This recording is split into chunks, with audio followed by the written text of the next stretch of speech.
رسوله الكريم أما بعد فأعوذ بالله من الشيطان الرجيم بسم الله الرحمن الرحيم وأنكحوا الأيام منكم والصالحين من عبادكم إن يكونوا فقراء يغنيهم الله من فضله والله واسع عليم.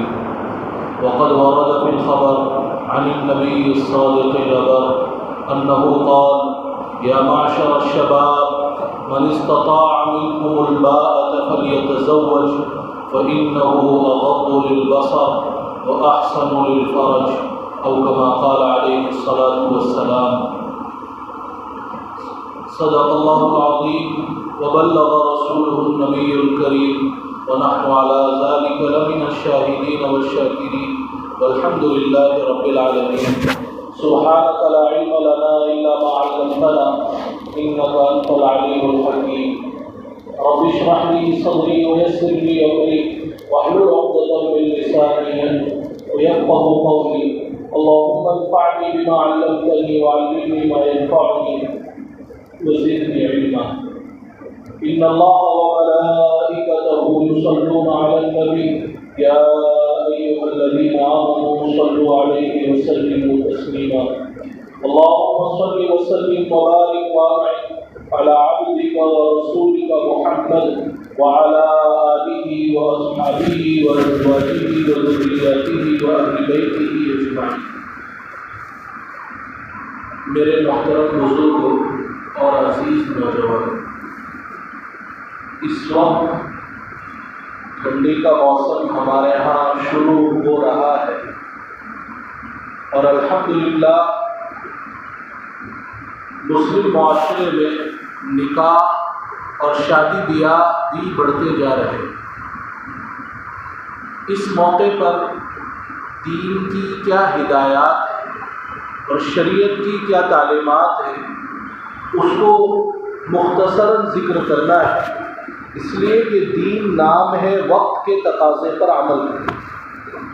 وقت کا کیا تقاضا ہے، اس موقع پر شریعت ہم سے کیا چاہتی ہے. اللہ تعالیٰ دعا فرمائے مجھے صحیح صحیح کہنے کی توفیق عطا فرمائے اور ہم سب کو صحیح صحیح سمجھنے کی توفیق عطا فرمائے اور اپنے معاشرے کو اسلامی تعلیمات کے سانچے میں ڈھالنے کی توفیق عطا. نکاح کو عام طور پر ایک معاملہ سمجھا جاتا ہے. نکاح معاملہ ہی نہیں عبادت ہے، اسی لیے تو مسجد میں کیا جاتا ہے، اسی لیے تو خطبہ پڑھا جاتا ہے. نکاح عبادت، بلکہ علماء نے اس سے آگے بڑھ کر کہا ہے نکاح طویل ترین عبادت، اس سے لمبی عبادت کوئی. مثال کے طور پر آپ نے نماز پڑھی تو نماز پڑھی، نماز ختم. اب وہ دوسرا وقت آئے گا تو دوسری نماز پڑھی. آپ نے روزہ رکھا، صبح سے شام تک روزہ رکھا، مغرب بعد افطار کر دیا، وہ روزہ ختم ہو گیا. رمضان کا مہینہ گزر گیا، وہ روزے کا مہینہ چلا گیا. حج کیا آپ نے، حج کے 5 ایام مخصوص ہیں، 5 ایام میں حج ہو گیا. قربانی کی آپ نے، جانور کے گلے پر چھری پھیرا، ابھی خون کا قطرہ زمین پر گرتا نہیں کہ قربانی اللہ کے یہاں قبول ہو جاتی ہے. اس لیے کہ اللہ کو نہ گوشت پہنچتا ہے اور نہ اللہ تعالیٰ کو چمڑا پہنچتا ہے، اللہ کو تو تمہارے دلوں کا تقویٰ پہنچتا ہے. جو بات مجھے سمجھانی ہے، نکاح ایک ایسی عبادت ہے، علماء نے لکھا ہے جب تک آدمی مرتا نہیں اس وقت تک نکاح والی عبادت جاری ہے. شادی شدہ آدمی زندگی گزارتا ہے تو وہ گویا طویل ترین عبادت کو انجام دے. کھڑا ہے تو بھی، لیٹا ہے تو بھی، بیٹھا ہے تو بھی، کھا رہا ہے تو بھی، سو رہا ہے تو بھی، بازار میں خرید و فروخت کر رہا ہے تو بھی ایک لمبی عبادت انجام دے. بلکہ میں اس سے آگے بڑھ کر کہوں، علامہ حسکفی علیہ الرحمہ نے لکھا ہے یہ عبادت ایسی ہے کہ مرنے کے بعد بھی ختم. آپ کہیں گے کیا؟ جنت میں بھی 2 عبادتیں جاری رہیں گی. 2 عبادت وہ جنت میں بھی نہیں، جنت میں بھی نماز جنت میں نہیں. روزہ جنت میں نہیں، وہاں تو روزے کے بدلے اور جزا حاصل کرنے کا وقت ہو، کہا جائے گا کھاؤ پیو کلوا واشربوا ہنیئا بما اسلفتم فی الایام الخالیہ۔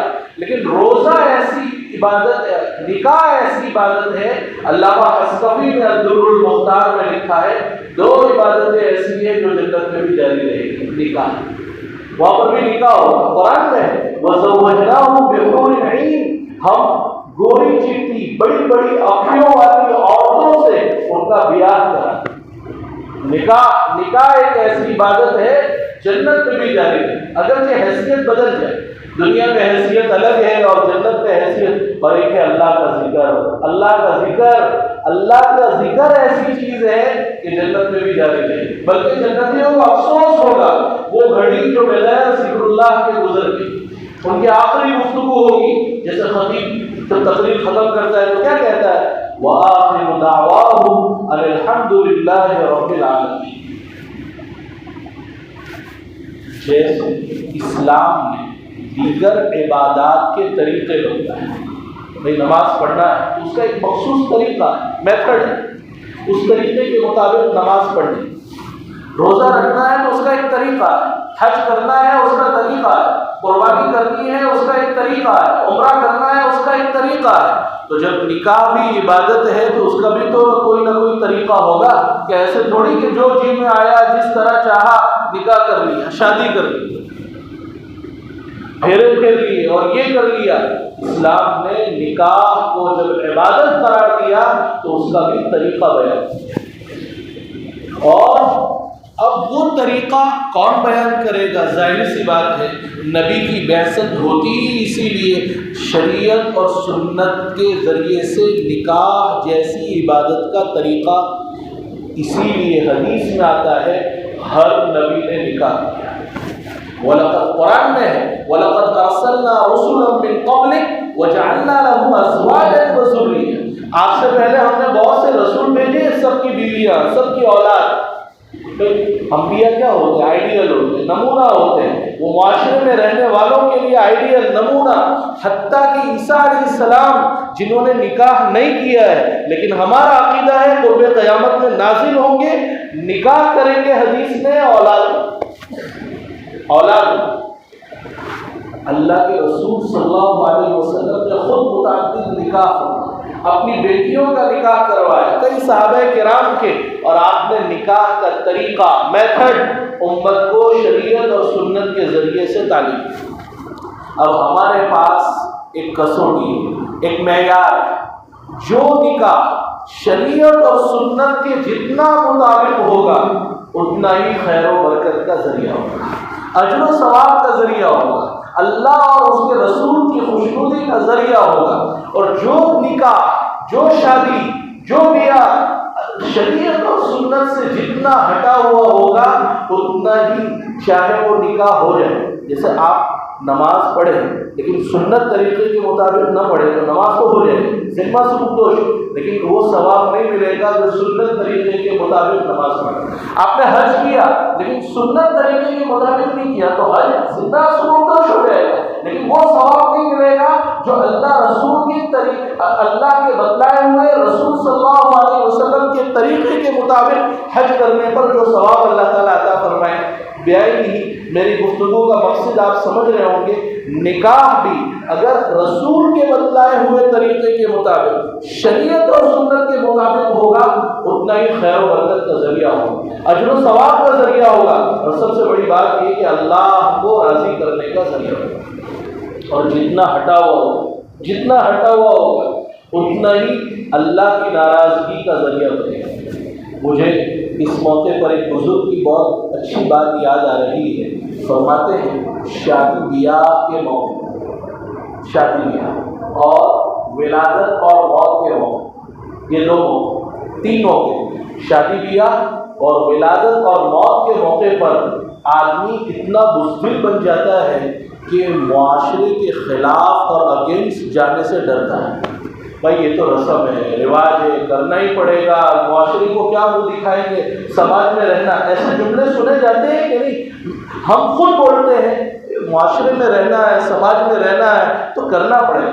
اتنا بزدل، ایک طرف اتنا بزدل اور نڈر کتنا ہو جاتا ہے، بہادر کتنا بن جاتا ہے کہ اللہ رسول کو ناراض کرنے کی ٹھان لیتا ہے، اللہ رسول کو ناخوش کرتا ہے، نڈر اتنا بن جاتا ہے اور بزدل اتنا کہ معاشرے کو ناراض نہیں کر سکتا۔ دوستو اللہ کو راضی کر لو، ساری دنیا راضی ہو جائے گی۔ مرغی کو پکڑ لو، چوزے خود بخود ہاتھ میں آ جائے گی۔ اللہ ہمیں معاشرے کے وقت ہونے، نکاح کے وقت ہونے والی رسوم و رواج سے اللہ تعالی ہماری حفاظت فرمائے۔ ہر والدین کی خواہش ہوتی کہ میری اولاد نیک بنے، نیکی کی راہ پر گامزن رہے اور وہ سکون کی زندگی گزارے، لیکن اس کے لیے ضروری ہے کہ اللہ رسول کے بتلائے ہوئے طریقے کے مطابق اپنی زندگی گزاری جائے تو سکون والی زندگی۔ ورنہ آج درندوں نے جو لوٹ مار مچائی ہے، شاہین صفت نوجوان بچے بچیوں کے سلسلے میں، وہ ہم میں سے کسی پر مخفی ہے۔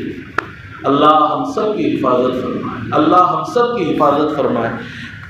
دوستو ہر والدین کی خواہش تو ہوتی ہے، لیکن خالی خواہش کرنے سے کچھ نہیں ہوتا، عملی اقدام کرنے پڑیں گے، عملی اقدام پریکٹیکلی طور پر کچھ کام کرنے پڑیں گے تو کچھ ہوگا۔ مثال سے سمجھاؤ، ایک آدمی کی خواہش ہے کہ مجھے بچہ ہو جائے، بچہ ہو جائے، وہ شادی نہیں کرتا، نکاح نہیں کرتا اور خالی تمنا کرتا رہتا، بچہ ہو سکتا ہے، قیامت کی صبح تک بچہ نہیں ہوگا۔ تو جیسے شادی بچے کے لیے پریکٹیکلی طور پر نکاح کرنا پڑے گا، ایسے ہی معاشرے کو پرسکون بنانے کے لیے، سوسائٹی کو پرسکون بنانے کے لیے اور خوشگوار زندگی، ازدواجی زندگی کے لیے شریعت اور سنت کے مطابق عمل کرنا پڑے گا تو زندگیوں میں سکون آئے گا۔ صحابہ کرام کی زندگیوں میں سکون تھا کہ نہیں؟ کیسا سکون، کیسا سکون۔ اب ہمیں کرنا کیا ہے؟ انشاءاللہ سب ارادہ کرتے ہیں، کریں گے انشاءاللہ۔ دوستوں یہ جو باتیں میں کہہ رہا ہوں کسی کو بلیم کرنے کے لیے، اجتماعی ذمہ داری ہماری بنتی ہے۔ اجتماعی تبدیلی کے لیے اجتماعی فکر کی ضرورت ہوتی ہے۔ معاشرے کو بدلنا ہے تو خالی میں سوچوں، میں کوئی یہ سوچے کہ میں پاک ہوں، نہیں، ماحول کا بدلنا بہت ضروری اور اس کے لیے اجتماعی فکر کرنے کی ضرورت ہوگی۔ بس اللہ کے واسطے یہ نہ سوچے کہ یہ فلاں کو بلیم کیا جا رہا ہے یا فلاں پر یہ بات کہی جا رہی، کمنٹس، یہ ایک ہماری سوچ ایسی ہو گئی۔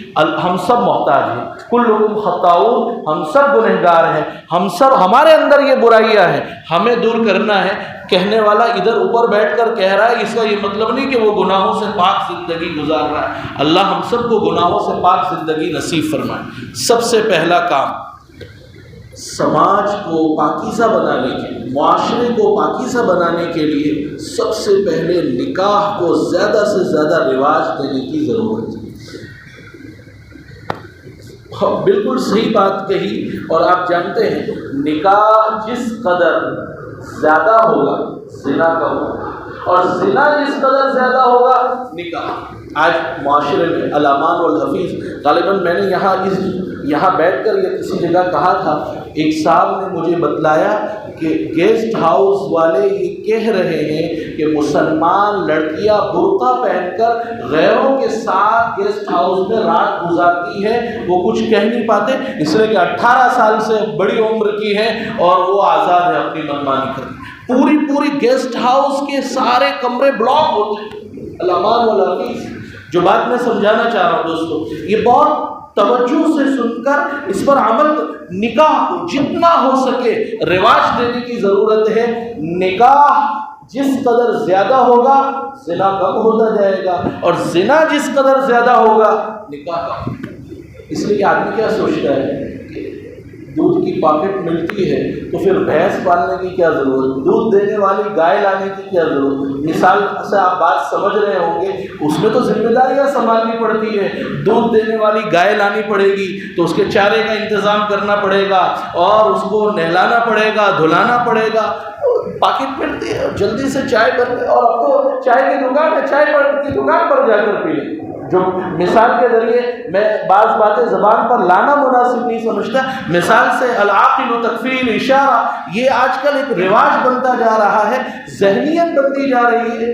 بیوی گھر میں لانے کی کیا ضرورت ہے جب باہر اپنی جنسی خواہش کی تکمیل ہو رہی ہے۔ الامان والحفیظ، یہ سوچ نے ہمارے معاشرے کو جکڑنا شروع کیا ہے قبل اس لیے کہ ہمارا معاشرہ پورا اس کی جکڑ میں آ جائے. اللہ حفاظت فرمائے. اس سوچ کو ختم کرنے کی ضرورت. پہلا کام. نمبر 2، بغیر عذر کے اور واقعی عذر کے اولاد کے نکاح میں تاخیر نہ کریں، ڈیلے نہ کریں. آج کل یہ بالکل عام سی بات ہو گئی ہے. 33 سال، 30 سال، 35 سال میں جا کر نکاح کرتے ہیں. حدیث میں آپ علماء سے پوچھئے، اگر بڑی عمر ہو گئی اور شادی نہیں کروائی حدیث میں، اور لڑکا لڑکی کسی گناہ میں مبتلا ہو گئے، گناہ ماں باپ کو ہوگا. ماں باپ کو. میں نے جو آیت پڑھی تھی وہ سورہ نور کی آیت. سورہ نور اسلامی پاکیزہ معاشرے کو وجود میں لانے کا طریقہ اور گر سکھلاتی ہے.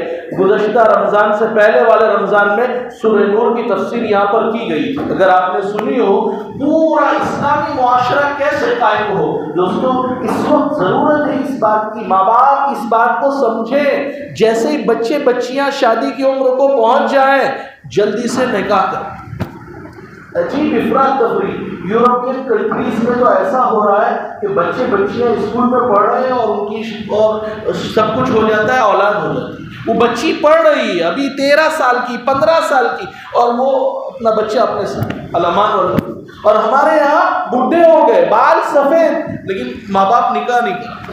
نہیں، پہلے وہ بڑی بہن کا نکاح ہوگا تو ہی میں نکاح کروں.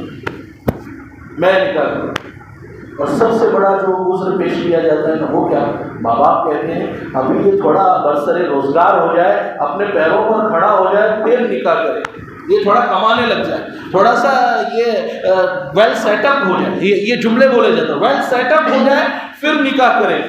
قرآن کیا کہتا ہے؟ وَأَنكِحُوا الْأَيَامَ مِنكُمْ. ایامہ علماء بیٹھے ہیں، اییم کی جمع پلورل بہووچن ہے. اییم کس کو کہتے ہیں؟ جس کی بھی شادی نہ ہوئی ہو، کوارا لڑکا ہو، کواری لڑکی ہو، یا شادی ہو چکی تھی طلاق ہو گئی، شادی ہو چکی تھی شوہر کا انتقال ہو گیا، بیوی کا انتقال، جس کو ہم بیوہ کہتے ہیں.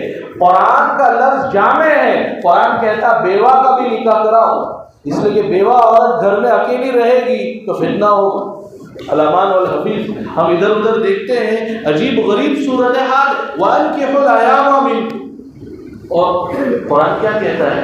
وہ جو ہماری دبتی رگ پر ہاتھ رکھ رہا ہے، ہم کیسے ویل سیٹ اپ ہو جائے تو نکاح کریں. قرآن جواب دیتا ہے. قرآن اس عذر کو ایکسیپٹ نہیں کرتا، قبول نہیں کرتا. قرآن کہتا ہے إِن يَكُونُوا فُقَرَاءَ يُغْنِهِمُ اللَّهُ مِنْ فَضْلِهِ.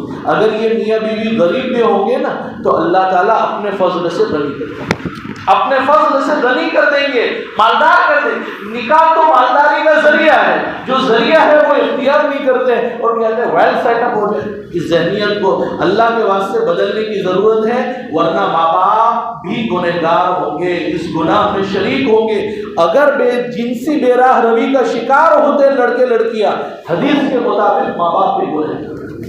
اللہ کے رسول صلی اللہ علیہ وسلم نے ارشاد فرمایا، مشکات کی کتاب النکاح میں روایت ہے، 3 چیزوں میں تاخیر بالکل نہیں کرنی چاہیے. 3 چیزوں میں تاخیر بالکل نہیں کرنی چاہیے. ایک یہ اللہ کے رسول نے فرمایا جب تمہارے لڑکے لڑکی کے لیے کوئی اچھا رشتہ آ جائے، من ترضون دینہ وخلقہ، جس کے دینداری اور اخلاق تمہیں پسند ہو، فزوجوہ، جلدی سے نکاح کرو. فزوجوہ، علماء جانتے ہیں فا تاکید مان وصل کے لیے جلدی سے نکاح کر دو. کیوں؟ اگلا لفظ بڑا عجیب کہا، ان لم تفعلوه تکن فتنة فی الارض وفساد کبیر. اگر تم نے نہیں کیا زمین میں بہت بڑا فتنہ اور فساد. یا جو فتنہ و فساد ہم دیکھ رہے ہیں یہ شادی نہ کرانے کی وجہ سے، وقت پر شادی نہ کرانے کی وجہ سے فتنہ و فساد. اس لیے سب سے پہلے کرنے کا کام یہ ہے، جو بھی شادی کی عمر کو پہنچ چکے ہیں ماں باپ کی ذمہ داری ہے کہ وہ سب سے پہلے ان کے نکاح کرنے کو سوچیں. نمبر 3، سماج کو پاکیزہ بنانے کے لیے بہت ہی بنیادی چیز یہ ہے، بہت ہی بنیادی چیز کہ نکاح کو ایک دم آسان کیا جائے. آسان، شادی کو سادی کیا جائے. کچھ کرنا نہیں. آپ کہیں گے بہت مشکل، وہ شادی میں جو 3 نقطے ہیں وہ 3 نقطے کو ہٹا دینا تو شادی سادی ہوگی. شادی شادی ہو جائے گی. وہ تین شین میں 3 نقطے ہیں، وہ 3 نقطے ہٹا دیجئے تو شادی شادی ہو جائے گی. اللہ کے رسول نے گارنٹی دی، میں نہیں کہہ رہا ہوں، اللہ کے رسول نے گارنٹی دی ہے، اور اللہ کے رسول کی کہی ہوئی بات قیامت کی صبح تک غلط نہیں ہو سکتی۔ ہم غلط دیکھ سکتے ہیں، غلط بول سکتے ہیں، ہماری سوچ غلط ہو سکتی، لیکن اللہ کے رسول کا کہا ہوا غلط نہیں ہو سکتا۔ آپ نے فرمایا ان اعظم النکاح برکۃ ایسرہ مؤونۃ، سب سے بابرکت نکاح وہ ہے، سب سے زیادہ بابرکت نکاح وہ ہے جس میں خرچ کم سے کم۔ اب اللہ کے رسول کا کہا ہوا غلط ہو سکتا ہے؟ اللہ کے واسطے شادی کو شادی کرو، اور یہ اللہ کے رسول نے 1450 سال پہلے بتلایا تھا، آج موجودہ دنیا بھی اس کو تسلیم کر رہی۔ آپ جانتے ہیں CNN، غالباً ایک نیوز چینل کا نام CNN، اس نے امریکہ کی ایموری یونیورسٹی کے پروفیسر اینڈریو کی ایک تحقیق پیش کی۔ یہ میں امریکہ کی یونیورسٹی کے پروفیسر کی تحقیق پیش کر رہا ہوں۔ اس نے کیا کہا کہ ہم نے یہ 13 اکتوبر 2014 میں ایک رپورٹ پیش کی تھی، تحقیق پیش کی تھی کہ ہم نے سروے کرایا 3151 لوگ، 3000 ان کی زندگی کا جائزہ لیا، ان سے سوالات جوابات کیے، کویشچن کیے، تو پروفیسر اینڈریو کیا کہنا ہے کہ ہم اس نتیجے پر پہنچے ہیں کہ جتنا شادی میں خرچ زیادہ کیا جاتا ہے، پرتعیش شادیاں، وہ اتنی ہی جلدی طلاق اور ڈیورس تک پہنچے، اور جتنا کم خرچ ہوتا ہے اتنی وہ شادی دیر پا ہوتی، کیونکہ لڑکا وہ پرسکون زندگی گزارتا ہے، معاشی اعتبار سے اس کو فکر نہیں ہوتی۔ یہ بالکل اللہ کے رسول نے 1450 سال پہلے جو کہا تھا، آج کی دنیا اس کو تسلیم کرنے پر چھک مار کر مجبور تسلیم کر رہی۔ اور الحمدللہ آپ کو خوشی ہوگی کہ ہمارے اکابرین اور صحابہ کرام نے تو ایسا کیا تھا۔ جابر بن عبداللہ نے نکاح کیا، عبد الرحمن بن عوف نے حدیث کی کتابوں میں اللہ کے رسول کو بھی نہیں بلایا، اتنی سادگی کے ساتھ۔ عرب میں تو یہ بالکل عام سی بات ہے۔ اب یہ کلچر جو ویسٹرن کلچر عرب ملکوں میں آ رہا ہے، الامان والحفیظ الامان، لیکن جو پہلے تک عرب میں بالکل شادی سادی، ہمارے اکابرین نے تو کیسا کیسا نکاح کیا ہے۔ میں آپ کو بتلاؤں، حکیم اختر صاحب رحمۃ اللہ علیہ کا نام آپ نے سنا ہو، وہ اصل ہمارے اعظم گڑھ کے رہنے والے، انہوں نے ایک لمبا عرصہ گزارا، پھر پڑوسی ملک چلے گئے۔ ان کے شیخ تھے شاہ عبد الغنی پھولپوری رحمۃ اللہ علیہ، فرماتے ہیں میرا نکاح جس گاؤں میں ہوا ہے، میں نے خود اپنا نکاح پڑھا، دلہن میاں نے خود اپنا نکاح پڑھایا، کیونکہ اس گاؤں میں نکاح پڑھانے والا کوئی مولوی نہیں، میں نے خود اپنا نکاح پڑھایا۔ 2 گواہ موجود تھے، اور بیوی کے پاس گیا تو بیوی بھی بہت بڑی عجیب تھی۔ جب سادگی کے ساتھ نکاح ہوتا ہے تو اللہ زندگی میں بیوی بھی ایسی دیتے ہیں۔ فرمایا، بیوی نے کہا میں جانتی ہوں کہ تم شیخ عبد الغنی پھولپوری رحمۃ اللہ علیہ کے عاشق ہو، میری طرف سے تم کو اجازت ہے جب تک تم ان کی خدمت میں رہنا چاہو، صحبت میں رہنا چاہو رہو، میری طرف سے تم پر کوئی پابندی۔ جب ان کا انتقال ہوا، بیوی کا انتقال پہلے ہو گیا، حکیم اختر صاحب سے پہلے، کا جنت میں دیکھنے والوں نے دیکھا کہ وہ جنت کے دروازے پر کھڑی ہوئی، اور جنت کے دربان کہہ رہے ہیں کہ ان کو اندر آنا۔ سادگی۔ میں آپ کو کتنے واقعات سناؤں دوستو، آج بھی ایسے لوگ موجود ہیں۔ پورنیہ سے آپ جانتے ہیں اختر الایمان صاحب سابق MLA تھے، اختر الایمان صاحب کا نام آپ نے سنا ہو۔ انہوں نے اپنی بیٹی کی شادی کیسے کروائی؟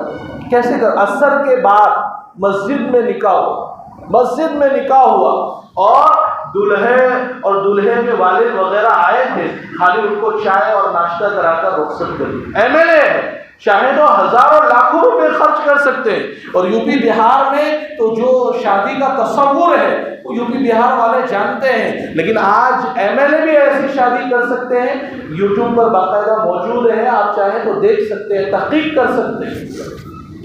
MLA اگر اس طرح کی شادی کر سکتا ہے تو پھر ہم کیوں نہیں کر سکتے؟ اس میں ہماری ناک کٹے گی نہیں، اللہ رسول خوش ہوں گے تو زندگیوں میں خوشی آئے گی۔ اور آپ کو مثال پیش کروں، ایک گجرات میں ایک نکاح ایسا بھی ہوا، میں مسلمانوں کی فقط بات نہیں کر رہا ہوں، غیر مسلمین کی بات کر رہا ہوں۔ گجرات میں ایک مہیش شیوانی کر کے انہوں نے اپنی یعنی غیر مسلم انہوں نے اپنی بیٹی کی شادی کی تو جہیز کے دینے کے بجائے، یہ جہیز بھی ایک لعنت ہمارے معاشرے پر جس نے جکڑ رکھا ہے، انہوں نے ہر مذہب سے تعلق رکھنے والی 470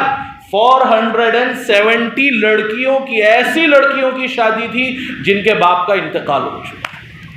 مالدار موجود ہیں، وہ اپنی بیٹیوں کی شادی کرنا چاہتے ہیں تو اس طرح کریں، آپ خرچ کریں، لیکن غریب بچیاں جن کے ماں باپ نہیں ہیں، جن کے والدین شادی نہیں کر سکتے، آپ ان کا بھی نکاح تو کرائیں۔ یہ ہمارے لیے ایک ماڈل ہے، ایک نمونہ ہے۔ مسلمان ایسا کیوں نہیں کر سکتے؟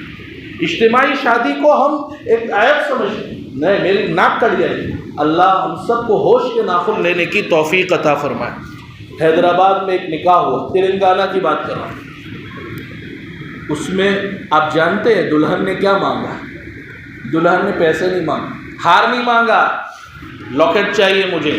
دلہن نے مانگا مجھے قرآن کی ایک تفسیر چاہیے، قرآن کی ایک تفسیر کو مہر قرار دے کر اس کے عوض نکاح کیا۔ آج بھی ایسے نکاح، یہ میں کسی اور زمانے کی بات نہیں کر رہا ہوں، آج کل کی بات کر رہا ہوں۔ آپ خود اپنے واپی میں ارد گرد جائزہ لیں گے تو آپ کو ایسی مثالیں ملیں گی۔